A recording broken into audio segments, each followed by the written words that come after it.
Alright, so today we're going to be watching The Death of Knowledge. Why can't humanity invent in 40k? Now, obviously I know from the Mechanicus that they're the ones who are really providing humanity with technology, obviously, but like also with just the gear that they use. For example, from what I do remember, like the Astartes actually armor, I don't know, but I would assume also the armor for like the Imperial Guard, their weapons, their ships, etc., etc. But there's a whole bunch of weird stuff, as in they actually have their own god. I remember that, and obviously that being considered heresy, but since they're the only ones who can kind of make things, Imperium Man really doesn't do anything to them. So it's kind of like a separate entity in another entity, if that makes sense. So that's pretty much from what I do remember about them and just technology and inventing stuff in general. I remember one little key point about the Idolizing Mechanicus actually have something that runs, but the only person who actually knew how it worked actually died. So they just kind of keep it running. I think it's some kind of vehicle, and they just keep riding it in circles. I think it was. And as always, the links are going to be down in the description below for the original video and channel. So go ahead and make sure that you check them out. And without wasting too much more time, let's go ahead and get right into the video.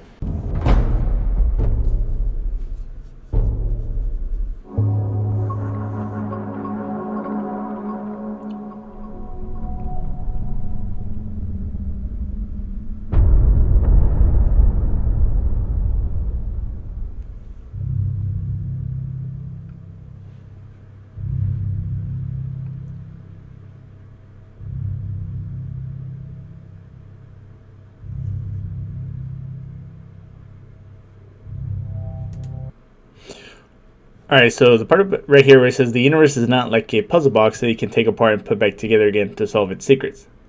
So obviously, just going off of that, is going to be everything is incredibly complicated as far as how something is built. Like obviously a ship, right, be very complicated. So I feel like people just kind of made it and they ended up working, and for the most part they just don't try to mess with it. You know, like if it's not broken, don't fix it. I don't know how that would apply to Adeptus Mechanicus, because remembering back to what I said in the intro, as far as them actually having something that they weren't sure how to build it or how exactly it worked, kind of, but that they would still use it and just keep it running, right, and then like refuel it or something. I think that was the case.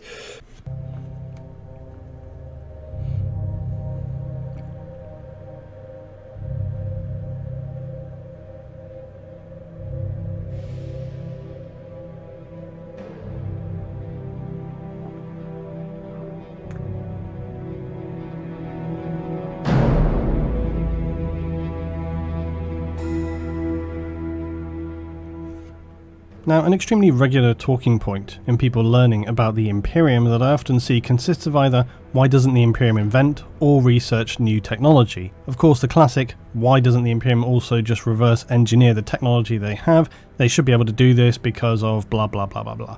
The thing is, it isn't the case that no attempts have been made to push forward technology or even for research to occur. This has happened. Oh, okay, so now, I mean, it kind of makes sense then, right? Like, say, for example, you know, you got a phone, right? You could take it apart, you might be able to put it back together, but you wouldn't actually know how it would actually work or what the pieces are of it, right? To actually make it come together. So, yeah, I can kind of see it then. So, just kind of know it's something that works, but then actually trying to create it or replicate it, right? To make, like, more. Okay. Happened in multiple instances throughout the Imperium's history, usually by rogue Mechanicus or covert individuals. The most notable of recent times is very obviously Belisarius Cawl, walking an extremely thin line when it comes to techno-heresy. This has been tolerated because of the benefits and necessity of his actions. Others, though, usually meet with untimely ends or just plain death.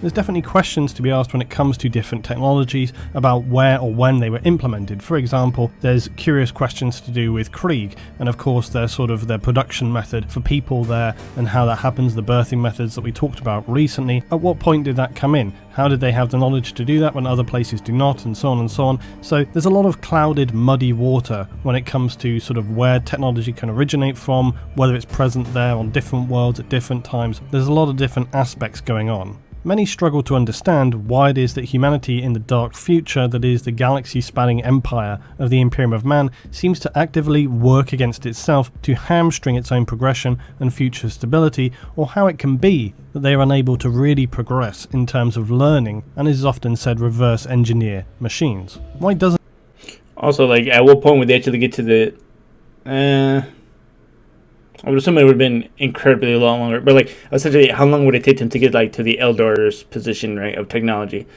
And obviously, you can't say orcs because they're just dumb. By this point, they're not the older version. But that does sound true. Like, you would assume that they would try to consistently try to, keep things trying to move forward, right?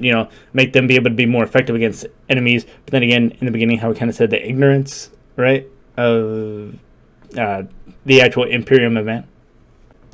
Doesn't the Imperium seem capable or willing to enact, say, state-sanctioned research and development programs? Well, the reasons and origins of this trace back to the period known as the Age of Strife. This is really the core of all of this, and this was the time where the entire galaxy was cut off from interstellar travel as warp storms made traversing through warp space impossible. It led to most planets in the Federation of Mankind, as it was at the time, suffering from a complete collapse of civilized order, mass rioting, and in general a downward spiral that would lead to post-apocalyptic survival situations where the few who remained did so by a process of survival of the fittest. And it's also worth remembering that prior to this, humanity had suffered massive devastation during its war with its artificial creations, the Men of Iron. This is always an important contributing factor that people don't often consider around the Age of Strife. It is not that just the Age of Strife happened, planets were cut off, and they were unable to survive. A lot of humanity had already suffered incredible devastation during the war with the Men of Iron, and then they got hit with the Age of Strife on top of that. Now, if you want to learn more about that in detail, please see my video on the STCs, the Gold, Iron, and Stone Men, that's linked down below. Now, the consequences of both these events would be that the pool of humans who had any advanced knowledge of technology at the end of the Age of Strife would be extremely limited. In fact, it's unknown even just how much true working knowledge mankind had retained even prior to the Age of Strife, because mankind had, during this age, become heavily reliant on AI and machines. That's the Dark Age or the Golden Age. It's a strong possibility that a large percentage, if not the majority of humankind, were very widely ignorant, or that they lived in very advanced but perhaps highly compartmentalized societies, not that dissimilar to today in fact, where individuals served very specific functions because of the very advanced nature of the technology. People are only really capable of doing so much, and so that's why you end up in these very compartmentalized roles. So due to the extreme advancement of technology, when humanity reached out to colonize the galaxy, machines known as STCs were created. These were both vast databases of information, the sum total of humanity's knowledge, but also a system which could fabricate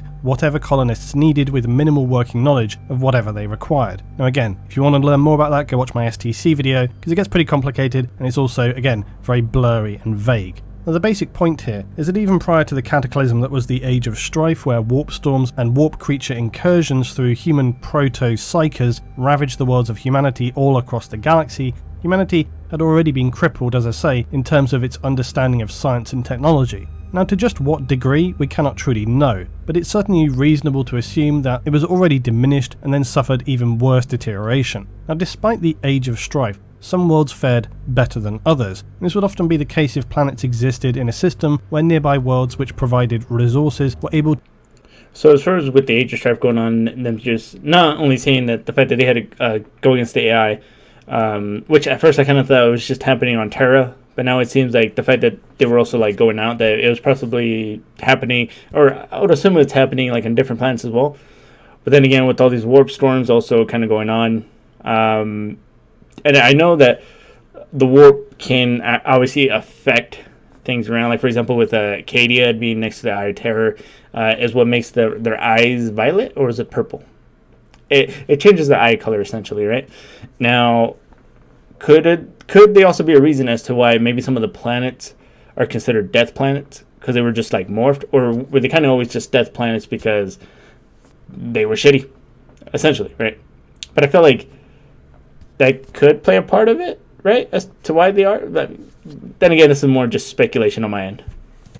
to reach each other by sublight travel within a reasonable distance, making it somewhat more feasible for them to continue maintaining their existence. And again, some worlds may have had more or less psychers present on them, and again that would also have an impact. Some also may not have been so heavily damaged and escaped from the war with the Men of Iron, and we know that some even had functioning and intact STCs. Whether these STCs had their AI functionality just disabled or it was not a problem is relatively unknown, but undoubtedly the wealth of knowledge that this provided them with gave them great power and resources to maintain and protect their society. However, the depressing fact of the matter is that during the Great Crusade of the Emperor and later the Heresy, Schism of Mars, some if not much of this knowledge would be lost or destroyed once again as a result of the destructive scale of the operations. We know that the Imperium and the Mechanicus search far and wide for potential fragments of STC data, to enable them to construct new machines or new revelations that could benefit mankind. But this is only seeking out existing information. It's not creating or developing new things based on research or real science. And this is the primary reason why humanity in the Imperium has existed in a state of complete stagnation for the better part of 10,000 years. So why is this the case? Why doesn't... Okay, I'm going to go ahead and make a guess here. And also, this looks like the mace that Grimaldus used in Hell's Reach. It even has the same little skull. But I'm going to go ahead and make a guess before he says it. And it seems obvious, right, considering with the AI and all that, as far as technology going, that at a certain point, I was going to try to compare it to the Eldar, but I don't remember the Eldar ever creating technology that actually ended up hampering their own civilization. I mean, unless it was their actions actually, which is what actually ended up creating Slaanesh. But as far as humans go, I feel like with the Imperium Man that they're probably just thinking like, hey, we don't want to get too advanced, at least not too quick or all at once, maybe to kind of prevent something like AI happening, right? Or like having to fight just another front, which is why also they would be looking for knowledge that technically by this point would have technically be considered old knowledge, I guess, but more advanced technology still, right? So that way maybe they could try to figure out kind of what was it that went wrong, maybe try to improve on it once they do have it, but I don't know, that's probably my best guess, is that they just don't want to advance too far. The Imperium or the Mechanicus spend time researching to develop new technology. Why don't they reverse engineer things and use that information to build new machines, scientific discoveries, weapons? Well, the reasons for this are twofold. And the first is the ideology of the Mechanicus and the Imperium, and secondly, it's just pure ignorance. So to explain this, let's break down a short timeline that has led us to the modern Imperium.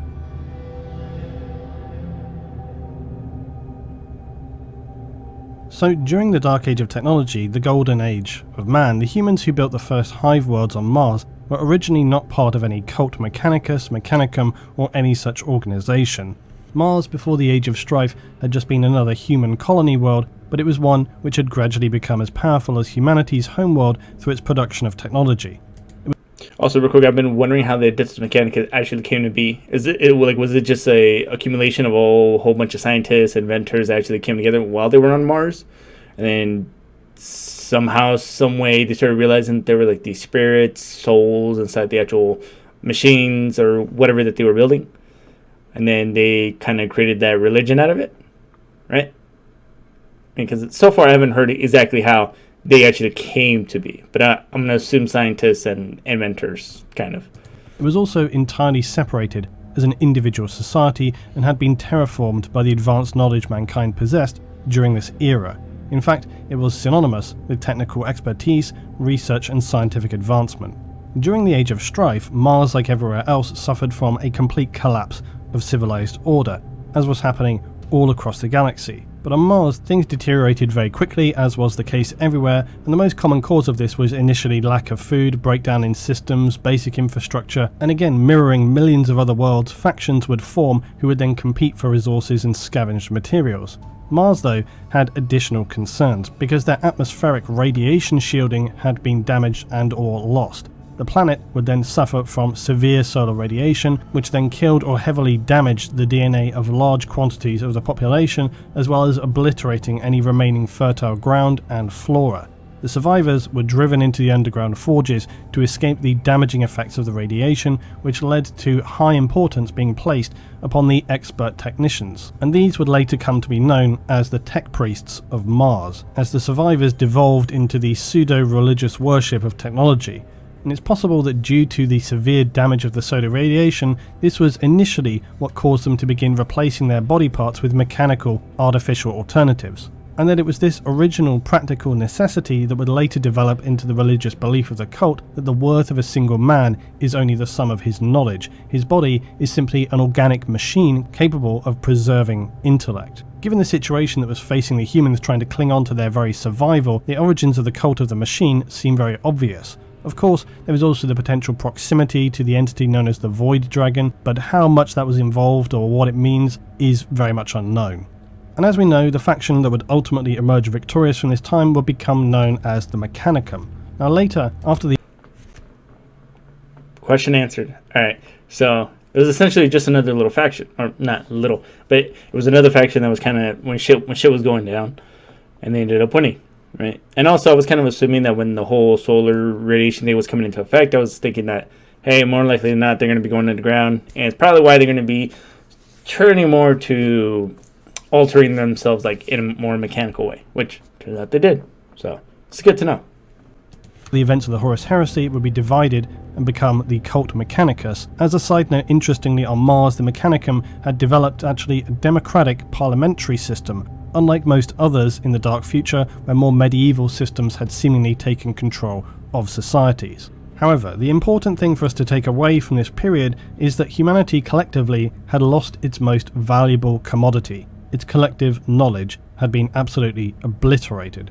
It's not an exaggeration to say that many planets were thrown back into the Stone Age in terms of their actual understanding of science.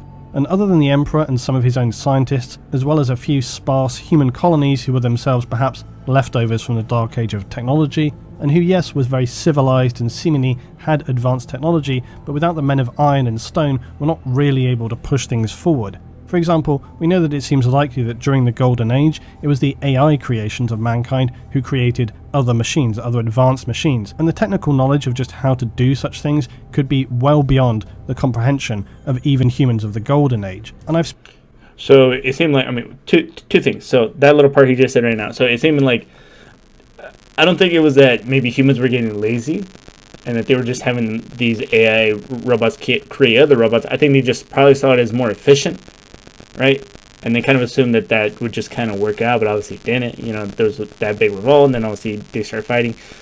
But also the part about, say if there was like a big conflict, right, in the world, and then all of a sudden everybody who knew how to make a building just died, right? For example. Now, we can't make buildings.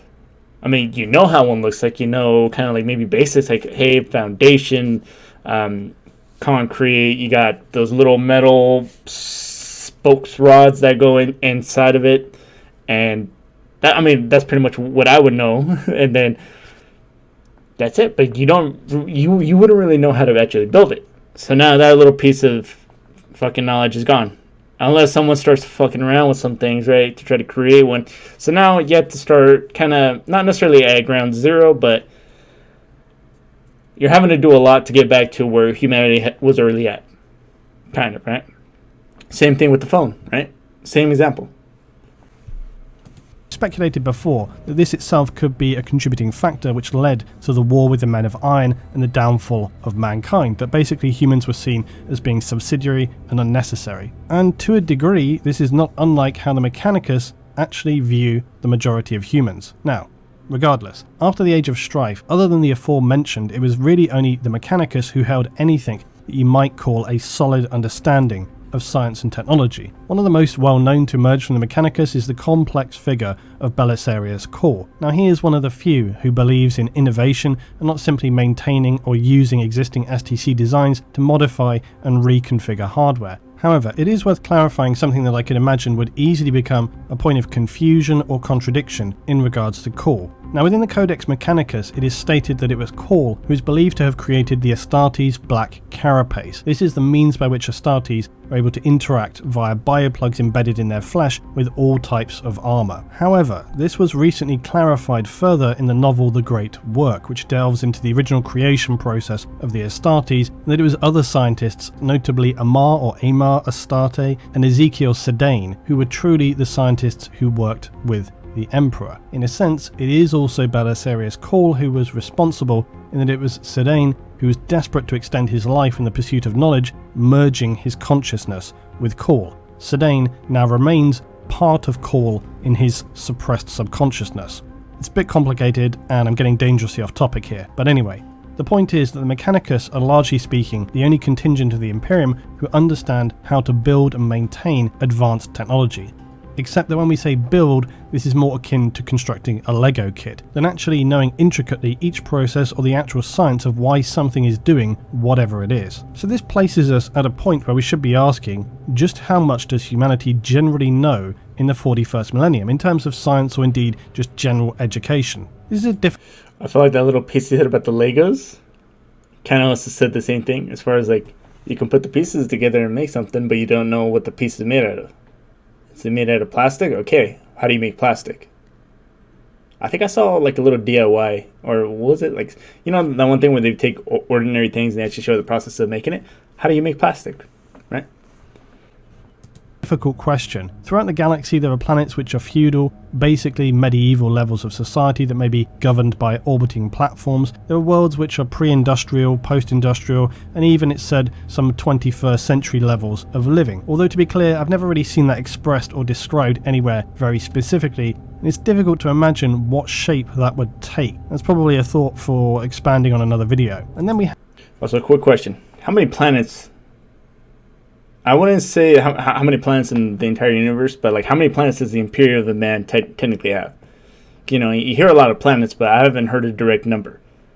Now, obviously, they're going to be finding new planets here and there, but I want to say like in the hundreds, maybe? Like low hundreds? Probably not more than 200, because I do remember that there's vast distances between almost each one.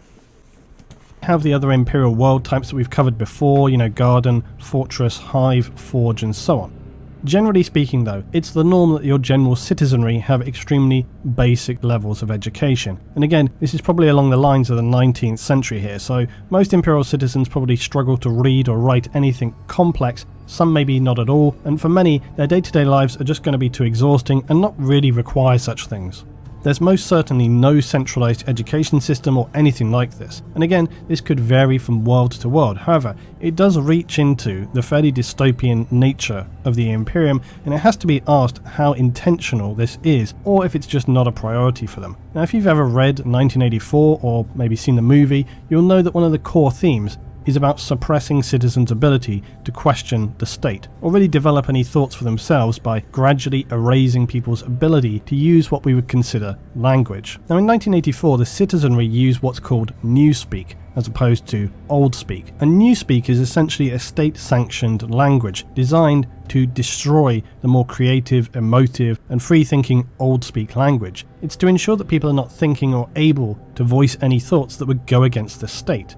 And the true goal, of course, for the state in 1984 is to control the language and therefore control the citizenry. By gradually reducing the vocabulary, removing words, removing verbs, adjectives, synonyms, it dumbs down the language. The end goal of this is to limit people's ability to think for themselves, to erase individuality, and rely completely on what the state tells them to do and think. And this So even if that was the case, right, and granted the Imperium of Man would have definitely the firepower and manpower to be able to enforce these rules, no matter, or laws, or I think it said rules, or laws, whatever. But how could they actually implement that, or like be able to enforce it, right? I mean, they're not going to be around the people all the time. People in their homes can say whatever, right? And honestly, I think it's a whole lot of stuff, or not a whole lot of what their actual intention is, right? Which is essentially keeping humanity at a certain level. Ignorance, basically. Extract here highlights this. Don't you see that the whole aim of Newspeak is to narrow the range of thought? In the end, we shall make thought crime literally impossible, because there will be no words in which to express it. Every concept that can ever be needed will be expressed by exactly one word, with its meaning rigidly defined and all its subsidiary meanings rubbed out and forgotten. Now, the book also expands and gives us a vision of how the state imagines its slow dulling of people's ability to converse, to share ideas, to educate, and to think about really anything in an expansive or creative way. Their goal is the complete destruction of literature, and that as they forcibly change language and thought, their own party propaganda will also adapt to fit people's ability to understand such things, to ensure that for most common people that deterioration continues. And this other extract highlights that. The literature of the party will change. Even the slogans will change. How could you have a slogan like "freedom is slavery" when the concept of freedom has been abolished? The whole climate of thought will be different. In fact, there will be no thought as we understand it now. Now, I could go on and on about 1984, but I wanted to just illustrate the concept of what could occur when you have deliberately undereducated your citizenry. Now, what does this have to do with learning and technology within the... Alright, so he's about to get into it. I just heard it. But alright, so two quick things. As far as the kind of the party system, right? I mean, obviously now it's starting to seem like it's obviously, totalitarianism, or like, you just got one guy at the top. In this case, the emperor, right? Just really calling the shots. And with all that going on, is there any form somewhere in between besides the Updates Mechanicus where there's actually, like for example, in the U.S. you got Republicans, Democrats, right? You got like two parties within one entity, being the U.S. Does that kind of happen here? Like people, like maybe their end goal is the same, but they want to approach it in different manners because maybe one way might be more effective than the other. And two, a lot of this going on, I'm assuming a lot of it is in the fact that it is in the 40K, not 30K when the Emperor was still around. But it could be that they were going based off of what the Emperor wanted. And obviously taking away freedom could probably keep people more together, or at least try to make people be one set of group, right? Like no groups within groups, but no, just one full group, like in the big picture, right?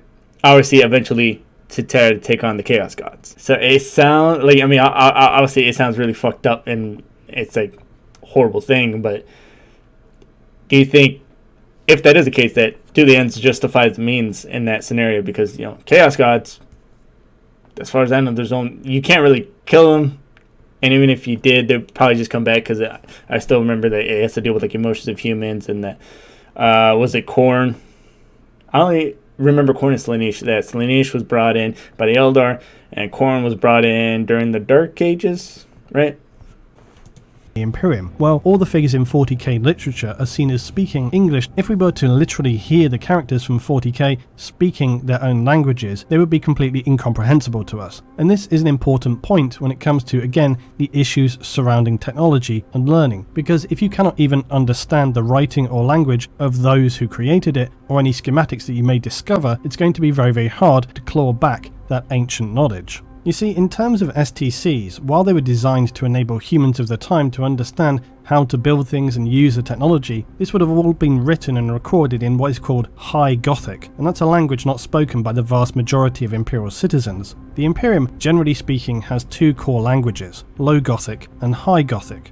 Now, High Gothic is a highly advanced language. It's regarded as being holy, and it was the language spoken by the Emperor of Man himself, and is something akin to a mixture of Latin and French with a degree of scientific terminology thrown in. Now, High Gothic was the universally accepted language of written record up until the Age of Strife. However, in the 41st millennium, very few humans would be able to understand it at all. It's usually only understood by high-ranking Imperial officials, such as tech priests of the Mechanicus, adepts of the Administratum, ecclesiarchy, inquisitors, perhaps hive nobles, and so on. Basically, ranking officials who would have a need to understand such things. Astartes would also have an understanding of this, but likely this is not the case for the other military forces of the Imperium, who are more concerned with actual military operation, save for perhaps, again, Sisters of Battle and the ecclesiarchy, because they have a need to learn such things for their religious purposes. For most more standard military operators, they would more likely just bring along with them an inquisitor and a tech priest. I was trying to think right now in my head about like Hell's Reach, where definitely every single Astartes, or any Astartes I've ever heard, obviously sounds a certain way. And that, for example, let's take Andre, right, from Hell's Reach. He definitely sounded a lot different. I mean, honestly, to me, he's sounding a little Russian. That may have just been the voice actor. But you can definitely hear that there's a difference in speech pattern, right? The more common language spoken throughout the Imperium is Low Gothic. Now this is a vastly more simplified and highly bastardized version of High Gothic.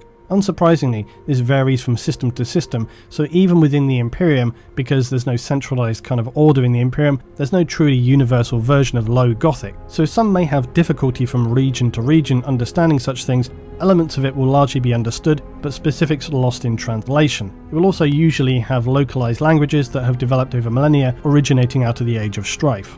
Now, the reason why all this stuff about language is important is because, similarly to 1984, once language has degraded as it has in Low Gothic to a certain degree, while in the Imperium there is no obvious evidence that this degradation was a deliberate process, quite the opposite in fact, the effect has been largely the same. In 1984, the goal of the state is to dumb down people's ability to converse, and by reducing vocabulary they are unable to express and comprehend certain concepts. Now this is basically the situation within the Imperium, although not to such a severe degree. This is not helped.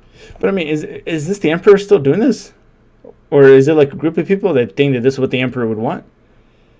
Because this is some, I mean, I would feel more comfortable, right? Like say, if you're getting into an argument with someone and you know it's going to get a fight. For me personally, and I've also heard it in some place, I forgot what it was. I would rather take on someone who I know that, hey, their thing is going to be to try to beat me up, right? Like, it's going to be straightforward, right? The crocodile hunter, that's where I heard it. Except his analogy used a crocodile. That said that he liked crocodiles, right? Because the main concept was, you know what it wants to do to you, right? It wants to eat you, right? It's not trying to hide it. It might try to camouflage, maybe stay still. But say if you're dealing with a human, it's a little trickier, right? Maybe they come right at you. Maybe they kind of do the whole passive type deal, and you never really know what to expect. Try to be your friend, all of a sudden stab you in the back. Now that's kind of what it seems here, like that the best way to do something on a grand scale is it's got to be very gradual, but it's got to be very sneaky, something that no one's going to expect, because obviously you expect something to just come at you full force, but if you do it, something slowly creeping on you, right? I mean, that's kind of the vibe I'm getting, right? Helped at all by most Imperial citizens not having any kind of formal education. Their general understanding of almost anything we would consider to be science is just non-existent. They likely only receive concepts about the world they live in via state propaganda and religious worship via the ecclesiarchy, so being preached to essentially. Much like medieval Earth, where the church was the main method by which concepts about how our world worked would have been dictated.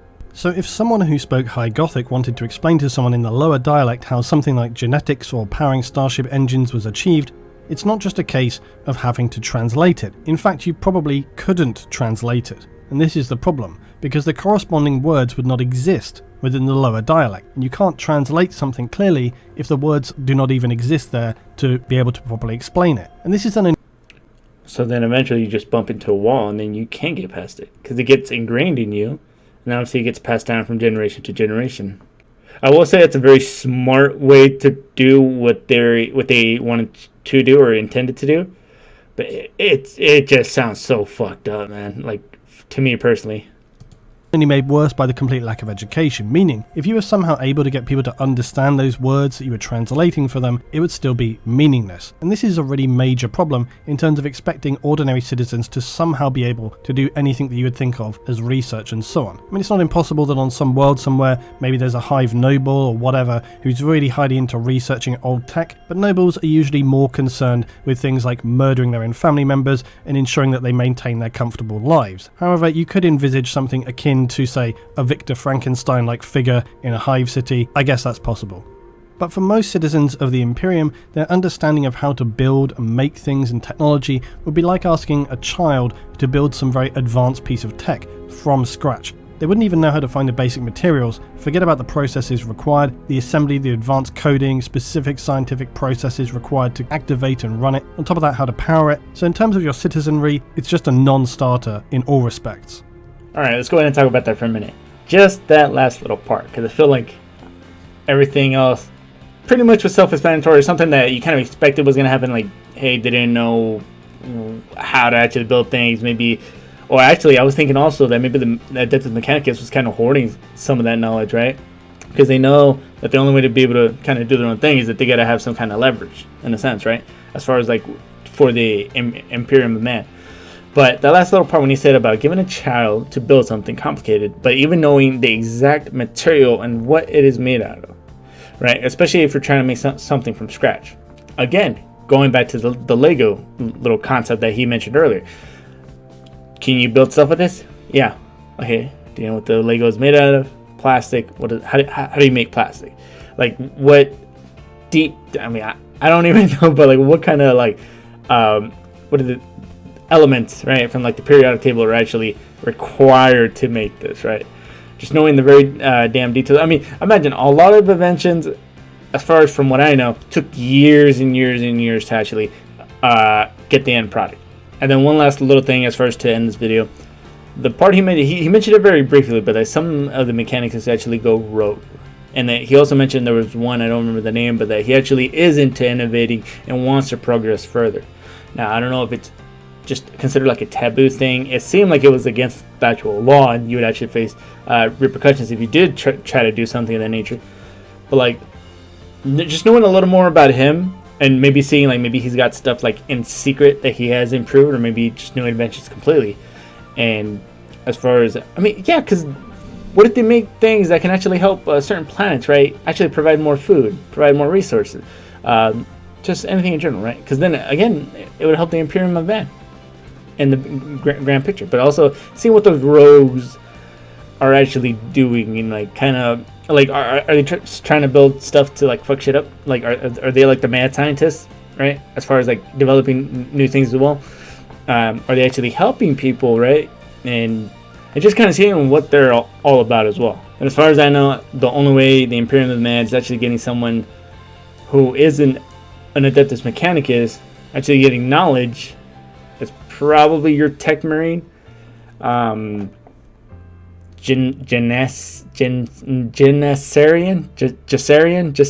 from Hell's Reach. I think that was his name, the Tech Marine.